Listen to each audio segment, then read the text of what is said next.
তো গাছের এমন অবস্থা যে আবার ভিডিও না করে থাকতে পারলাম না। গাছ মাশাআল্লাহ অনেক সুন্দর হয়েছে, ফুল আসা শুরু করছে। এই ফুলগুলো যদি আটকানো যায় তাহলে আশা করা যায় অনেক ভালো ফল আসবে। সবজি চাষ আসলে লাভের চাইতে মনের শান্তি বেশি। আমার মেশিনে বেশি ওষুধও নাই, খুব অল্প সময়ের মধ্যে শেষ হয়ে যাবে, আর হাতে সময়ও নাই।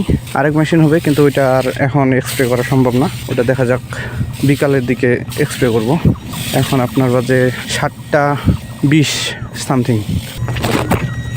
যে গাছের কী অবস্থা, ওষুধ প্রায় শেষ, এই যে শেষ হয়ে গেছে। জয় বাংলা হয়ে গেছে ওষুধ, সমস্যা নেই। এই ফ্লোরা হচ্ছে এক প্রকার ভিটামিন, যেন ফল বেশি আসে, বা যে ফুলগুলো আসছে এগুলো যেন ঝরে না পড়ে। যাই হোক, দোয়া করবেন আমার জন্য। খুব বেশি লাভ করতে না পারলেও এটা মোটামুটি লাভ হয়। নতুন কৃষিকাজে নামছি, এখন যদি লস খাই তাহলে তো মান সম্মান প্লাস মন মানসিকতারও একটা ব্যাপার আছে। তাই দেখি মোটামুটি যদি একটা লাভ আসে তবু অনেক ভালো, আল্লাহ ভরসা।